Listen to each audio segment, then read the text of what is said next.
Hello everyone, welcome to another Stitches and Scribbles video. My name is Erin and today we're going to be doing another podcast episode where I just kind of sit down and chat with you about what's been going on. Because the last month has been so crazy, I am in fact filming this and editing and uploading it the day that it's going to go live. So it is Friday, Friday the 3rd today that this video is going to premiere. So hello from earlier this morning if you're watching it on the first day. It's been kind of a wild month. So first thing to talk about is my first craft fair of the year. If you've been watching my other videos that came out, you would have already seen my craft fair preparation video, as well as the first in my summer craft fair tutorial series. So craft fair video, you would have seen all the products I was making and kind of my plan for what products I wanted to stock for the first craft fair of the season. And that first craft fair happened on like the third weekend in May. So I'm really glad I went to that craft fair, but it was a wild day to do that craft fair. So that craft fair was actually the same day as my younger brother's graduation from college, but I knew that that was too big of a craft fair for me to skip, and he had a limited number of tickets for his graduation anyway. Even though it was at an outdoor venue, they still were trying to keep the number of guests smaller, I guess. I think this graduation was planned probably way back at the beginning of this current school year, so I think maybe they were a little overcautious with planning the venue because they weren't sure what COVID numbers were going to look like. But anyway, it was an outdoor venue, and we ended up deciding that just my parents were going to go in person, and originally, before I realized the craft fair was on the same day, my husband and I were going to watch the live stream version with my grandparents here at my parents' house. Of course, there have to be like noises outside while I'm filming, but that's okay. If it's not too bad, we might just keep going. My grandparents ended up not being able to drive up here, and I obviously ended up having the craft fair, so I went to the craft fair and I had a little help with setup. I did takedown by myself, and then came back, and it turned out the graduation was so delayed with the start time that I was able to actually watch the whole thing at home. I thought I was going to have to try to watch it on my phone while doing the craft fair. Let's talk about the craft fair itself, because that clearly wasn't crazy enough. I arrived at the craft fair, and I had managed to squeeze my Easy Up tent into my tiny little car by like pushing all the seats around and finally getting it in at just the perfect angle that the whole thing would fit, only to get there and my husband and I could not pop the thing open. We even had a third person come help us try to pop it open. Something's wrong with it. It got stuck. It would not go past a certain point, which made it unusable. So we took the tent back down, put it back in my car, and then my husband went home. And I was so mad it didn't work, but in hindsight, it was probably good that it didn't work because it was so incredibly windy. And this craft fair was in a parking lot, not in a grassy area where you can like stake down a tent. And I currently don't have tent weights. And the ones I do have them, but they weren't full yet because I didn't realize when I ordered them that they don't come with the weights in them, which should have been obvious, but you need to fill them with like rocks or sand or something. Hadn't filled them up, so they weren't usable, but the tent didn't work anyway, so it was fine. But I ended up spending most of the craft fair like holding my stuff down on my table. I only had one point where the whole thing like flipped over and all my stuff went on the ground, and I was so lucky that nothing broke. Not that most of my items are not breakable, because they're knit or crocheted, or they're like beaded earrings that aren't made of glass or anything. But I did start making those little cactus guys. I actually have one on my shelf I can show you. These guys. And that is a real clay pot at the bottom. So if these had fallen in a certain way, they all would have smashed. And I'm so glad that they didn't and that it was fine. But the result of all of this was that I had to spend the entire craft fair standing up in order to hold my stuff. I didn't have my tent. And my backup plan for shade was a like folding chair that has a sunshade on it, but it's really low to the ground, which I forgot about when I packed it, and I ended up having to stand the whole time to hold my stuff down, so I didn't get to use it. So I also got really badly sunburned, which is part of why I waited so long to film this podcast. I was hoping that most of the sunburn would go away. I still have, you probably can't really see it that well on camera, but I have a few spots on my forehead left that are from where my skin was peeling from the sunburn. So overall, the whole day was very chaotic, but it was a really good craft fair. I did get a lot of sales, especially considering it was overcast and windy and there weren't a lot of people out and about that day. I did still get a fair amount of sales, so that was awesome. Yeah, that was my craft fair experience. Couple other things I wanted to kind of like chat about because I realized it has now been almost a full year since I quit full-time teaching, which is kind of a weird thing to be processing at the moment. I think my last day of school last year was like June 9th or 10th. So this is a couple days before that, but probably almost a year from the last day that I was like actually teaching things, because we know that like the last week of school is mostly like silly activities or wrap-ups or like scrambling to get grades in. So almost a year since I left my classroom. And it's kind of odd to think about because even though I'm like back in a school where I'm subbing and I'm still doing things that are education related, I still cannot imagine going back to having a full-time classroom. And even though like my YouTube channel is not making money yet, I still don't get a whole lot of traffic on Etsy. I'm still so glad I did it because I can feel such a big change in how I approach problems. I don't feel overwhelmed or stressed anymore. And even the things that are stressful, because stressful things happen in life, I feel like I have more energy to deal with it than I have in the past. But a couple major things that I noticed in this year of kind of experimenting, doing other things, piecing together a bunch of part-time things to have a full-time schedule. Teaching will never be completely out of my life is one of the conclusions I came to.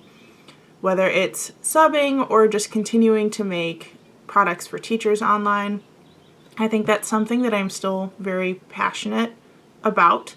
So I'm hoping starting over the summer but continuing to the next school year, I can really build out my Teachers Pay Teachers store, which I usually don't link in the bottom of these videos because to me teaching is a separate category from my crafting stuff.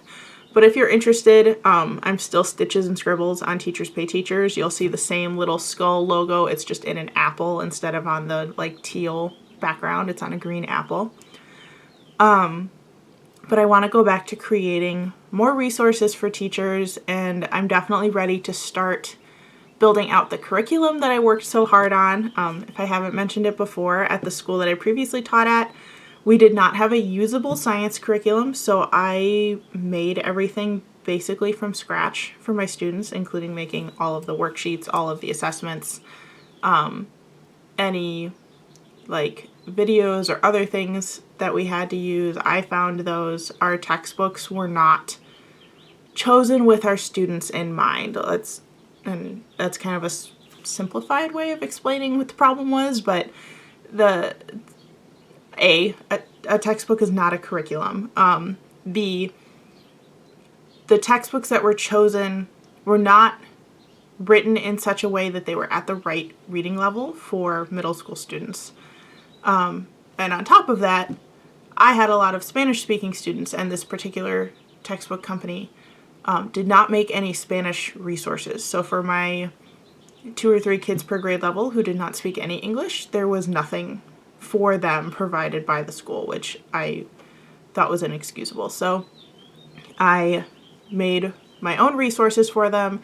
I had help from my teacher's aides and other people within the school to get those resources translated, although Google Translate did a majority of it. I just made sure that someone was there to check it. But because I poured in so much hard work into making those resources, I would like to go back through them, make them usable for someone else, and post them online so that another teacher can use them and use content that was created by a teacher instead of by a big textbook company, because we know the big textbook companies are not usually made up of educators. So there's quite a big disconnect between what's in textbooks and what has been proven to be best practices for teachers to use in the classroom. But anyway, that's like a very not this channel topic. So yeah, it's been a year of doing crafty things. I've had so much fun making YouTube videos for you guys and really starting to focus on tutorials, but also being able to talk to you face to face, because if you've been around since the very, very beginning of my channel, for the entire first year, I did not show my face on camera because I was still teaching, and I was absolutely paranoid that someone from my school, whether it was a student or an administrator or another teacher, was going to find my YouTube channel and somehow I was going to get in trouble, even though I was posting crafty content. But I know that that's something that a lot of teachers resonate with, of being so careful about social media because they don't want to be criticized for doing things other than teaching, which is very, very silly that we've created that culture around teaching. Like, teachers are still people. They're still going to do other things when they're not at school, and we shouldn't have to censor ourselves so harshly online. Like, I love that there are more teachers on social media now, but I have definitely seen content creators who are also teachers talk about how scary it is to, like, realize your admin watches your videos and you kind of have to be careful about what you say, which you would with any job. Obviously, you're not going to, if you know that your boss follows you on social media, you're not going to go and, like, complain openly about your position on social media, because that's just dumb. But teachers have the extra layer of, like, we're not seen as real people because we work with kids. And I know that there are other careers where this is the same thing. But I think that's slowly starting to change. I see more and more teachers creating content that is not about teaching, or that is about teaching, but in a very honest and direct way that's addressing some of the problems that are in the education system right now.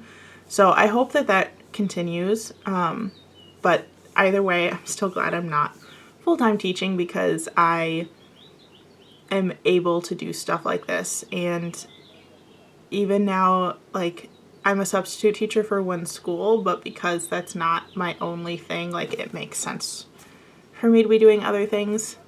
I hope that sentence made sense.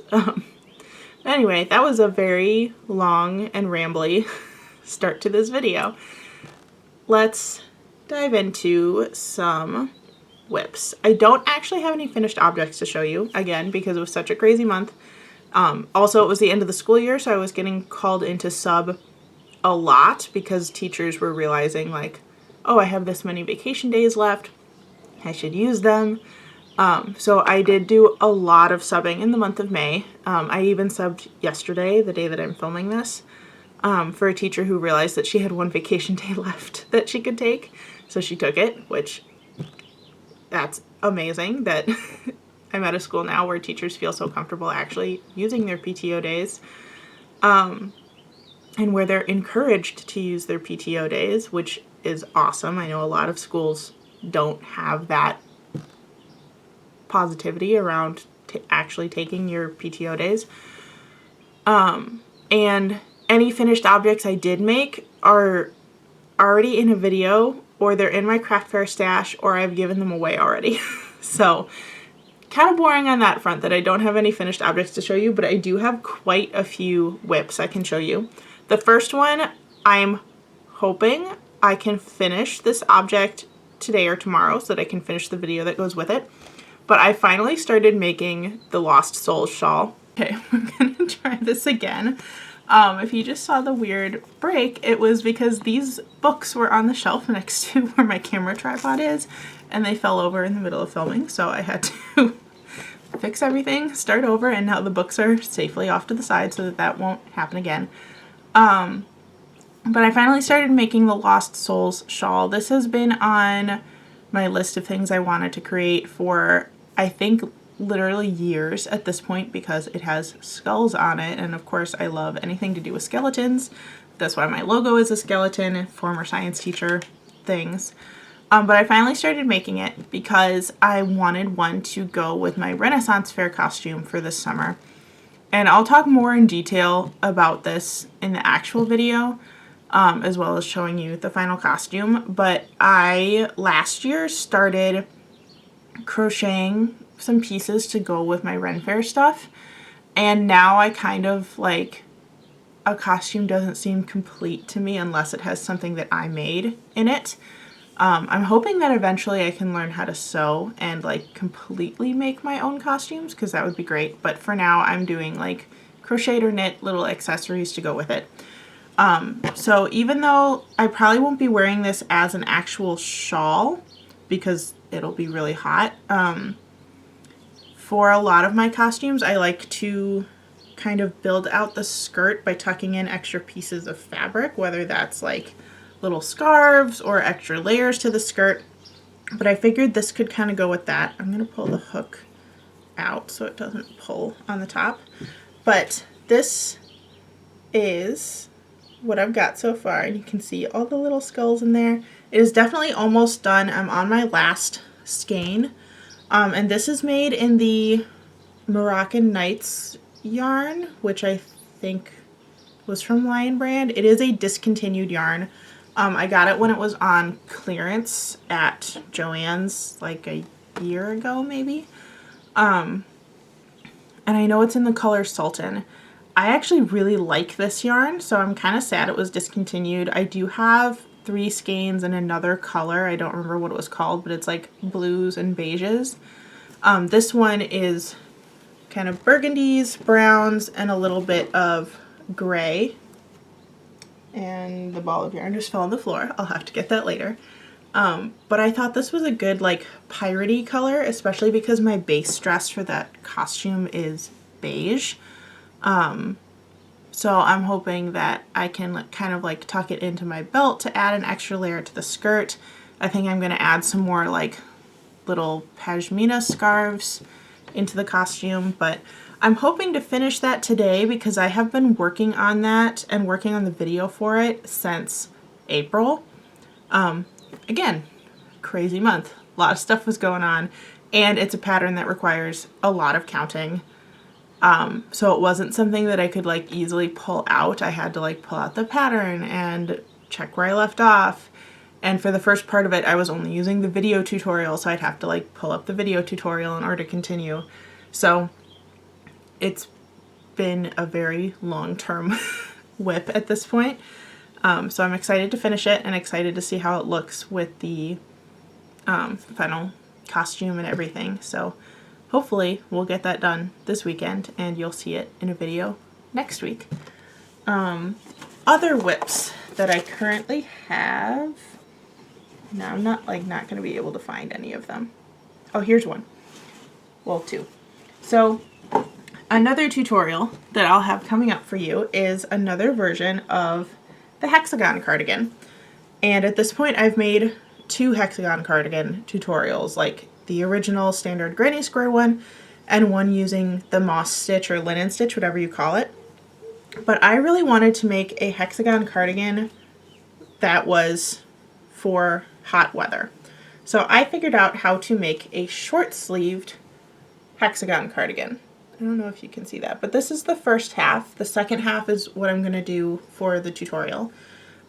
Basically, I stopped one of the sides early. It only has 3 rows, so that, I don't know if I can back up and then stand up a little bit.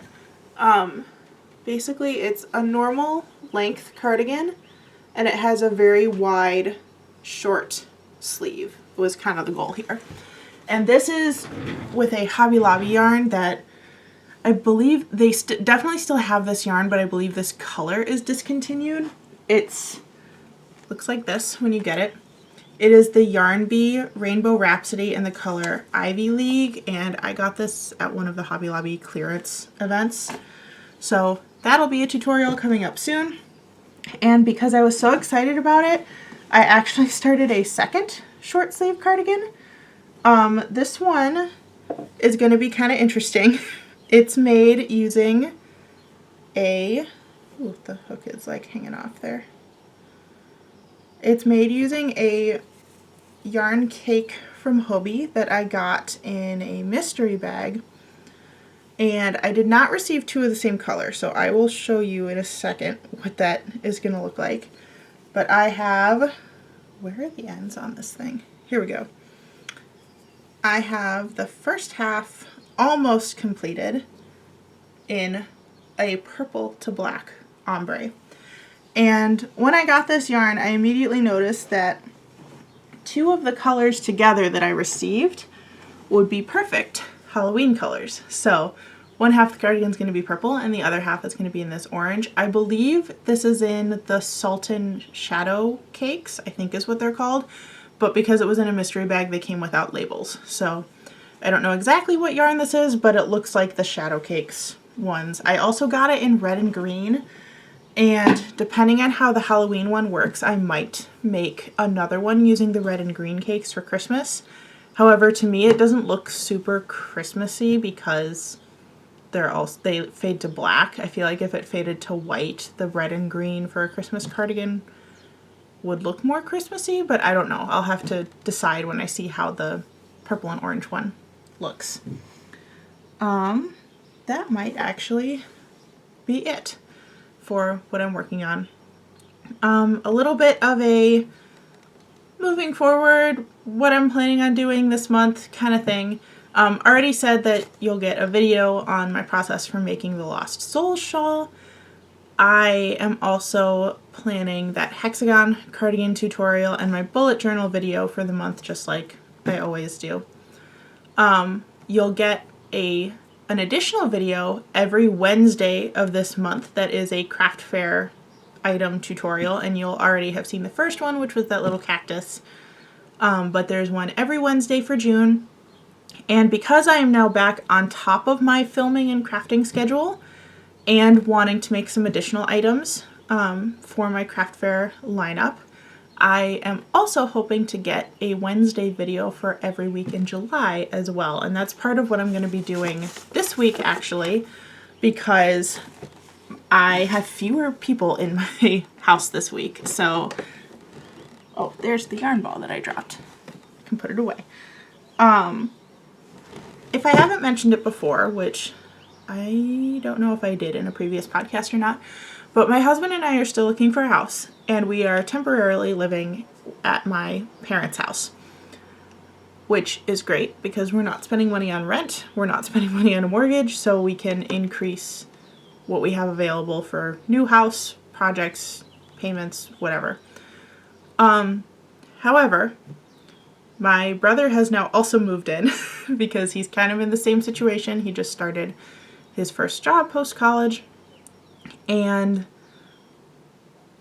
wasn't happy with the living situation that he had previously. So he's moved here also temporarily, knowing that he'll want to look for his own place, but he didn't want to be looking for a new place and starting his job at the same time. So he's now also living here, which means there's suddenly a lot of people living in this house, and my parents don't work. They're retired at this point. So they're here all the time, which is very fun for when we're doing stuff together, or if I'm just working on a project, I have someone to talk to or to like watch movies with in the evening. But that makes filming stuff kind of tricky. Not that, well, backing up a second. My parents are really good about like letting me film, and they'll be quiet if I need them to, but I feel incredibly awkward filming if I know people can hear me. So I don't like filming when other people are in the house, or at least like in the same part of the house as me. So like all my craft fair tutorials that will be coming out this month, I filmed in the basement, knowing that my parents were working on stuff upstairs. So in my mind, they couldn't hear me, even though they probably could hear me talking. And same thing with filming up here. I'll like film up here if I know they're working on stuff outside or in the basement. And I tell myself that they can't hear me, even though they probably can. But that doesn't always line up evenly. So I try to do it like when they're running errands, or when at least one of them is out of the house. But they went on a trip to visit a relative, so I now have the house to myself during the day for a couple days. So I am hoping to batch film a bunch of stuff. That's why I'm confident that I can get a craft fair video out for every week in July as well. But yeah, that's the plan for this month, and if that goes well, maybe we can continue the craft fair tutorials for the rest of the craft fair season, which for me ends in about September, but I'd love to do some like holiday themed items as well. So I might, depending on how craft fairs are going, I might make all of my like holiday Christmassy items over the summer and just wait to put those tutorials up until December so that you have something kind of festive to work on if that's what you celebrate. But I think that's the plan for this month. So I think this is going to end up being a shorter podcast episode. I'm also debating moving forward. I'm like way on to like planning videos for 2023 already. But I've noticed that my podcasts and my bullet journals don't do very well on YouTube. So I'm thinking that I'll keep going with those to finish out the year. But for 2023, I might take those out because they don't get as many clicks, and like I'll still do my bullet journal for myself because that's my planner, it's my calendar. But then I don't have to feel the pressure of like creating a new theme every month. Like it can be something really simple if I want it to because I'm not filming it. But moving forward, those videos might not be a thing anymore. So if you really like the podcast or really like the bullet journal, like leave a comment, make sure to tell me, because I'm considering pulling those out for next year. But we've got a couple months before that's even on the radar of decisions to make.